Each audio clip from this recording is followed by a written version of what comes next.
जय भोजपुरी प्रणाम सब भोजपुरी श्रोता लोग के आशा करत तानी कि आप लोग बहुत बढ़िया बन जा। एक बार फिर से लेके हाजिर बन जा आप लोग के बीच में भोजपुरी भाषा में, आप लोग के अपन भाषा में भोजपुरिया रिएक्शन। एक बार फिर से लेके हाजिर बाड़े, लेकिन भैया हम पोछा कटोरा लेके हाजिर बानी का के दोनों सैड सॉन्ग बा। कभी भी गंगा जमुना के शुरुआत हो सकता तो बगले में पोछा रखल बानी मम्मी पापा के डांटो पड़ सकता तो एजे धोली हो जाए काहे कि याद ताते गाना दोनों दर्दनाक इंस्टाग्राम के फॉलो कर लीजिए। का इंस्टाग्राम पर आईडी हो और बाद में बताइए, याद नहीं बता दो। याद नहीं अनिकेत तिवारी करके और इनका के पूछत रही जा वही जे मैसेज करके कि रिएक्शन में गायब कहां हो जाता है हतना गाना हो ओ साथी रे चला ठीक बा। इनकर बीमारी धले ले बा जल्दी हीरो रोवे वाला बाड़े सब गाना ना भाई दोनों साइड सॉन्ग बा। कुछ भी हो सकता, बीच में गंगा यमुना के शुरुआत हो सकता, एकर गारंटी हम नहीं दे सकत ना जी। अब तारा बिना खेसारी लाल यादव जी के जोन के सैड सॉन्ग के काफी मतलब चर्चा हो रहल बा, लोग तारीफ कर रहल, उनकर खुद के फैंस भी खुश बाड़े के ऐसन कंटेंट, ऐसन वीडियो और ऐसन गायकी में देले बाड़े। जी भैया ऑडियो सुन लेल बने हम बहुत लाजवाब लगा बा गाना। जब आई रे तब ई गाना खास तौर पे देख के हमर जितना नाई भाई वालो मन में खुश हो जी। वाह हमनी खातिर भोजपुरी में कुछ बनल बा। गाना कुछ अलग बा, यही से चर्चा के बाद अलग बा। अब खेसारी लाल यादव जी रिलीज से पहले गा दिल बा और पावर स्टार के बहुत चर्चित गाना भगवान करस तोरा लइका के, लेकिन टाइटल बा भगवान करस। एहू गाना और सबसे एमे दोनों गाना में एगो चीज भैया कॉमन बा। देखिए हम सीरियस बात कहे नहीं, आगो चीज के करम जा। कुर्ता एक ही दुकान से दोनों आदमी खरीद ले वालो, कुर्ता दोनों आदमी जन पहनने वालो भला भला एक ही दुकान से खरीद ले रहा हम लोग। शूटिंग अलग अलग भइल रहे, दुकान हुए रहे दिल्ली में का शायद का दिन शूटिंग भइल बा तो कुर्ता एक ही दुकान से रहे। तो कुछ पोस्ट पढ़े के मिलल है पावर स्टार पवन सिंह के वो गाना के बारे में कि गजब के एक्टिंग कइले बा। हम गाना के सुन तो ले भाई, लेकिन देख ले जेने तने टीजरे बानी देखे खातिर बेकरार बन जा। आ खेसारी लाल यादव जी के भी गाना के देख ले नहीं की बस सुन ले बानी। तो चलो जाओ रिएक्शन शुरू कर जाओ, ज्यादा बकवास करोगे तो बहुत लंबा हो जाए।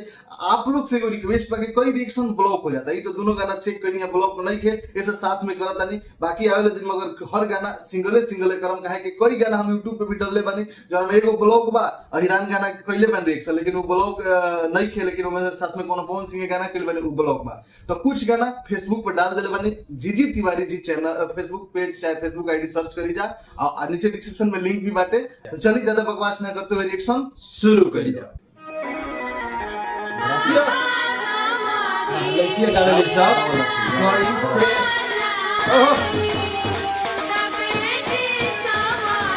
अनूल संग काजल है में बारी काजल के छोड़ी हो ना मम्मी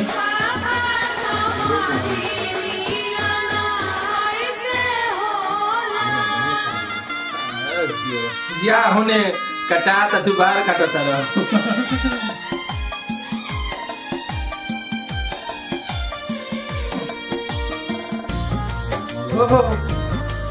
बड़ा बढ़िया बा भाई, हम कल से ज्यादा बार काटे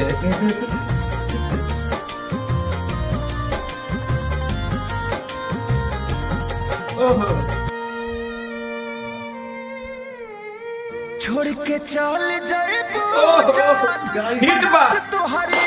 बाप रे बाप हिट में लगा हिट बा। हम अभी बोल देता नहीं खेसारी कलर खेसारी छोड़ के चल जाए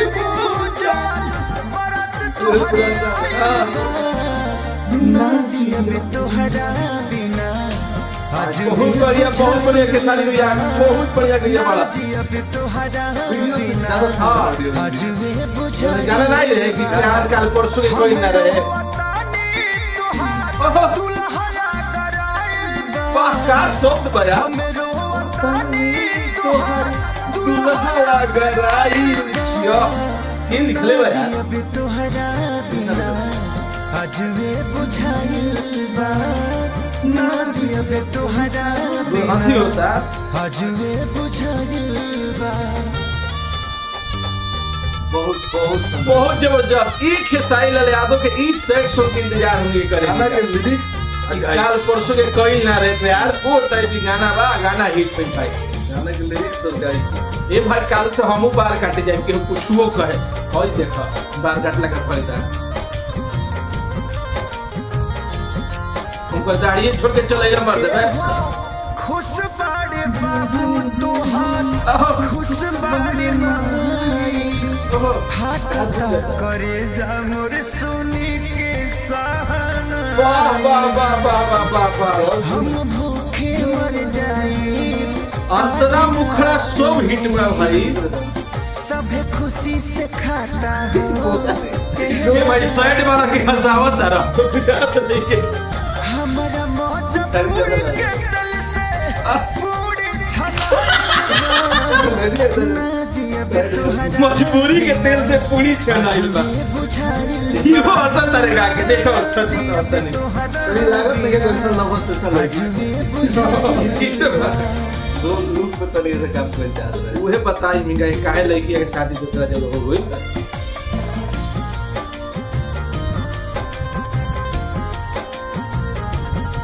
आजकल उनके चलते रहती है कुछ बुंदन के साथ और इनकर काज के मतलब का दाढ़ी हमारी पूजा औरी समाधि मिलाप हो खुश भर ज्यादा तहरा दूल्हा के बाप हो बेदर्दी सजिए गइलू ये कैसे दाढ़ी काटता हो साड़ी में बोला का कमी रहे हो तहरा खेसारी में चला भैया दाढ़ी काटला के फायदा भसुर के भी आई में गहना धराइल ओहो ना जियब तुहरा बिना आज ये बुझाइल बा जियब ए भाई सैलून खोले चल भैया भाई साहब मत मानो चाहे मत माना गाना तो सैड सॉन्ग होले ही बा लेकिन खेसारी भैया के में कुछ हरकत ऐसा बा कि हंसी दिलवा देता सच बताइए आप हां और जन पूरी भीड़ी खा के बैठल बड़े चोर लेकर बुझा तक कुछ सैड बड़े आ दूसर का चीज हम नोट कैनी है कि काहे दूसरा से बियाह हो गइला ही दशा में रहब त लड़की बियाह करी इतना सुनल लड़की बियाह आ त का कर अरे कुछ कहब कि मैं अकेले फंसल है ना ठीक बा बढ़िया बा गाना बहुत जोन मानो लिरिक्स अरे लिरिक्स तो पूछो मत सीधे दिल छेदा था भाई की लिखले बारू और गायकी बहुत शानदार कृष्णा बेदर्दी लिखले बड़े देखी तो पहले कंफर्म कृष्णा बेदर्दी जी लिखले बड़े वीडियो भी कुछ अलग कइल गेल बा कुछ वीडियो खिसाई लाल यादव जी का होत रहे आप लोग की ही मतलब शिकायत रहे जो उनकर फैन बा कृष्णा बेदर्दी जी के पहला बार हमारा दर्द लौकल बा आज गाना के असर पड़ल बा हां भाई हमारा गम के पूरी से ना हमारा गम के का भैया गाना रे लाइन रे हमरा मजबूरी के हम मजबूरी के तेल से तार पूरी छनाई बा बाप रे बाप ई कहां से निकल गेल बा मैं तो सोच के हैरान बानी लेकिन भाई गाना सुने में इतना दिल के छेदा तानु भले YouTube पे गाना के कम व्यू जाए लेकिन रील्स पर तो गाना ट्रेंड होके वाला बात दबा के गाना पर रील बने वाला हम लिख के देते गारंटी के साथ अंतरा मुखड़ा दोनों सब हिट बा सबसे ही वीडियो देखा था आदमी लागत है सिंपल वह बात ले लेकिन जब खेसारी लाल यादव जी शुरू से जब गावे शुरू करता रहे नो और लास्ट तक मतलब उनकर गायकी तानी मुनी एगो चीज हमर शिकायत बा वीडियो में उस सैडनेस के फील नहीं लगे सारी भी हम का कहतनी वीडियो में ही कमी दिखावे जा लेकिन ऑडियो और गाना इतना बेहतर बा को कमी के आदमी नजरअंदाज कर कहीं कहीं देखे सारे भी कॉमेडी टाइप के लागल उतना सैड टाइप गाना लागल हंसी बढ़ गेला तो थोड़ा सा सैडनेस हो जाए तो और मजा आ जाए चार चांद लग हम जाए कहबे कि नहीं रोल जोन बा रोल तने नहीं खेला कि वासी बा लाइन सही बात बा कि नाई नु बाड़े उधर रोज दियो तो फिर कमाएगा बड़ा जाए एगो नाइयो रहितन नाउ रहितन लेकिन तनी हाई जीत में रहितन तुमने को लड़की देख दे लड़की होइसन बोगा आदमी तो थोड़े अब तो सोचे वाली बात कुछ तो यूनिकता दिखाओ जे को हाई फाई नाउ रहेला चाहे जैसे रहल तब नु केहू के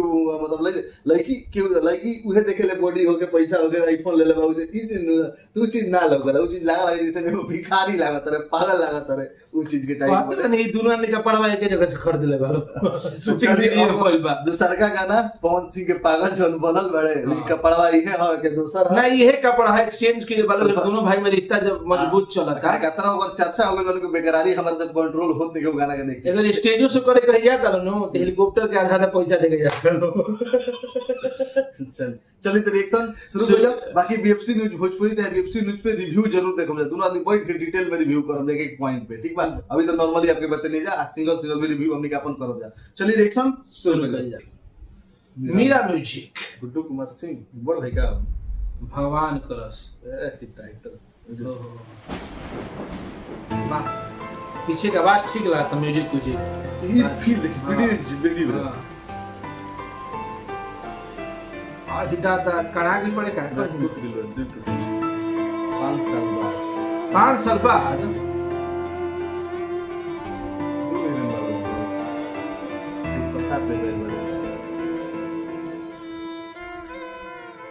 भगवान करस तारा लइका के एगो लइकी मिले तहरे जैसन। भगवान करस तारा लइका के एगो लइकी मिले तहरे जैसन। शायद तब तोहरा पता पहिला प्रेमी लोग धोखा के दर्द होला कैसन। भगवान करस तारा लइका के एगो लइकी मिले तहरे जैसन।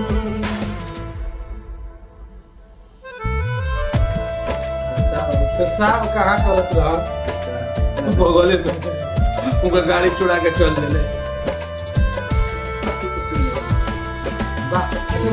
वायरल भइल बा वो साइड पे फील ना ना फील ना चला शूट का मुझे देखत है फील आइल ना सुर हो सकता है सुर ना सुर बजाओ मुझे लास्ट में कहे वाला बने। हां वीडियो तो शानदार बनल बा। अपना आशिक के दर्द पहंसतारू अपना बेटा के दर्द परो देबू हो। ऐसी कहानी है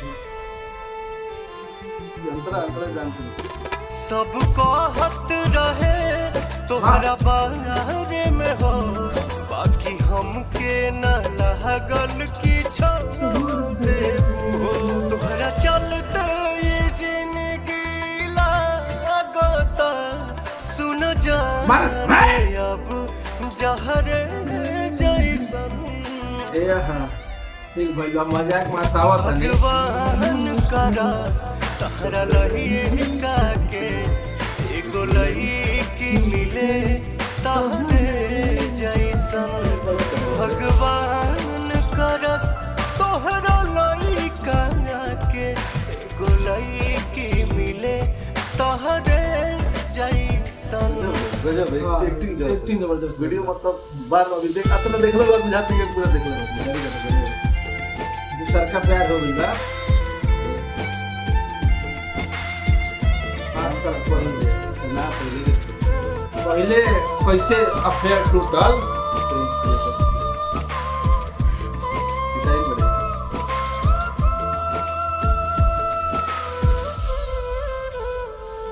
हमके छोड़ी के जहाँ तू रहतारू साचो करो खातिर दुर्भाग्य बाड़ू।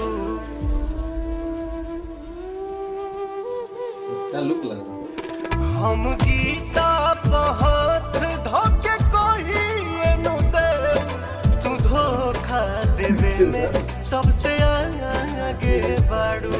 ई पागल पवन कब सोचलस ना लेके फिर शादी कर बड़े पागल हो जाके बाद ये जान करबू ऐसन। अच्छा भगवान करस तारा लइका के एगो लइकी मिले तहरे जैसन। भगवान करस तारा लइका के एगो लइकी मिले तहरे जैसन। वाह वाह वाह वाह। और में बिग अनाउंसमेंट तन्हाई पवन के 5 स्टोरी ऑफ हार्ट ब्रेक घर में खत्म। मतलब आवे वाला और भी भैया सैड सॉन्ग बारे से 4-5 गाना आइयो से सैड सॉन्ग के पूरा ना पड़ पाई। नया गाना के अनाउंस भी कर देलो रुक ना भाई पहले बात कर दे वीडियो पर। भाई साहब 2 लाइन में बुरा ना लगी तो बात जरूर कहूं कि जौन स्टेज पर गाना के फील मिल रहे न कोई ए में गाना को फील ना मिलला। जो भी बात ना मुंह पर कहूं वीडियो शानदार जबरदस्त धमाकेदार लाजवाब बा। इतना बढ़िया एक्टिंग कोनो गाना में आज तक पवन सिंह के देखे के ना मिल रहे। सच में पवन सिंह जबरदस्त वीडियो बनैले बारे लेकिन ऑडियो तनी मनी भैया कहीं कमी पड़ गई बा। आप विशेष 5 story of heart break 1 soul starring album coming soon to break your चल आवे में 5-6 महीना लागी गाना में बात कइल जाओ। तब अभी और गाना आवेल बार से जिसमें तन्हाई पवन के नाम दिहल गइल बा। ठीक बा भैया, तो गाना और भी पवन सिंह के सेट सॉन्ग आवे गाना। देखो बात का बनू मुखड़ा जोन बा, मुखड़ा कह के देखी एगो होला कोनो चीज मान ली पहले जोन केहू गाना गा देले बा ओकरा फिर से केहू गावे नु तो चीज ना, तो पवन सिंह और मुखड़ा जोन स्टेज पे गइले बाड़े यही तो पवन भैया के और गाना के हाल भई रहे, मेरे याद में आज भी रोती है कैसी पगली दीवानी हो। क्योंकि स्टेज पे गइले रहनु गाना इतना बढ़िया लगले स्टेज पर, लेकिन जब वो गाना आइल एल्बम में उतना बढ़िया ना लगा। एगो रीजन हो सकता तू अभी कहत नहीं कभी दू हाली सुनत रहत 2-3 बार सुनबो 4 बार नु तो बात का उ म्यूजिकवा हमनी के माइंड में बस गइल बा, उ धुनवा बस गइल बा, उ अंदाज बस गइल बा। लेकिन अंतरा देखो अंतरा नहीं के वायरल होइल नु, लेकिन अंतरा अच्छा लगले है सब, अंतरा दिल के छुअले है सब, फिल्म में डुबैले वीडियो कमाल के बा। ए बात के हम भाई तारीफ करम, बहुत जबरदस्त वीडियो बा। कोनो जोड़ा नहीं खे हमार मुंहे बंद बा सब बा। हम तो पहले स्टोरी में भी घूम गइल घुस गइल हम स्टोरी जबरदस्त देखा मिल कौन सी सबसे छोड़ी हलो स्टोरी तो बहुत ही आवेला, उ तो मोहब्बत अब बेचाता में भी स्टोरी रहे, लेकिन कहा लाजवाब एक्टिंग कइले बा। पहले बड़े हां आजकल लागत पवन सिंह 3-4 साल से वो अलग बदलाव हो गइल बा। हां डांस करता रे, एक्टिंग करता रे, देखो डूब जाता पवन रे। सिंह से हर एक सिंगर से कोई चीज सीखे के चाहिए, माने के पड़ी तरह के मुझे 2-3 गो बात कही। पवन सिंह अपना आप में चेंज अप रहेला, उनका के लोग भले के कुछ भी कर देता, चेंजिंग लेवल कुछ नयापन लेवल। आज यही तरह भोजपुरी इंडस्ट्री के अदर सिंगर के एग्जांपल तरह देता नहीं, प्रमोद प्रेम यादव, रितेश पांडे, ये सब काहे ना बढ़ पाओ लोग। सब जगह के लुक देख ले तो सेम लुक रहेला, ना बॉडी पर काम करता लो, ना डांस पर काम करता लो कुछ। वो जी ये हाल बा खेसारी लाल यादव जी के, खेसारी लाल यादव भी चेंज कइले अपने आप के, तबे इतना बड़ा स्टार बन गए। तो स्टार्टिंग उनको शकल देख लो, अभी के बॉडी देखो, तो चेंज अपने आप पे मेहनत के लिए तब ए लेवल पर पहुंचल बड़े। और वही रितेश पांडे, प्रमोद प्रेमी के हाल पर भी चल रहे बड़े खेसारी लाल यादव जी। मतलब सब मिला के गाना A1 क्लास बा। कितना पसंद आप लोग करते हैं कि मुखड़ा के तनी लेके डाउट बा। मुखड़ा जोन बा उ फील लेके दे पाओ जोन ऑलरेडी वायरल मुखड़ा बाटे। हां तनी रुआई टाइप के ना आइला दिल बार की बात सही दो तीन बार हमनी को सुनत है, सुन के रिव्यू आप लोग के देम जा साथ में वेब न्यूज चाहे वेब न्यूज पर देखब देखो अब गाना बना रहे के मोहब्बत बचाता है बाजार में, तो दिल में कुछ लागत रहे, जैसे भी खेसारी लाल के हाँ, गाना भी में कई और दिल में लागल है तो ऐसन कुछ अंदर कुछ गुदगुदी टुनगुदी ना भइल, गाना सुन के छूट गया। सैड सॉन्ग है लेकिन ऐसन कुछ सैडनेस आइल है ना वीडियो में आदमी वीडियो बांध के लगा, लेकिन ऑडियो के मुखड़ा जोन बा ओकरा बतानी शौक बा, डाउट बा। बाकी आप लोगों को प्यार अलग बा कि मतलब पब्लिक के चढ़ पाई के ना। देखिए नशा पे चढ़ी तो वही 100 मिलियन 50 मिलियन जाए ना ना ऐसा बना छे, मतलब नगर दिल दिमाग पे चढ़ी सच में फील पैदा कर दी तबे आ जाए, ना तो ये कुछ 10 मिलियन 5 मिलियन 20 मिलियन हम सीधे का नशा बना नहीं, मजा आवत बने बना खाती झूठ हो का है यही जे दिल पर धड़कन बला खाती हम भाई डायरेक्ट बोले नहीं सही चलिए अब बात। समय दिखाई बताई। तो मिलत दिन अगला वीडियो अगला रिएक्शन के साथ, तब तक के लिए बाय बाय, धन्यवाद। अपन प्यारा से बनेले राम जा और एकता बना के रखी जा। जय भोजपुरी।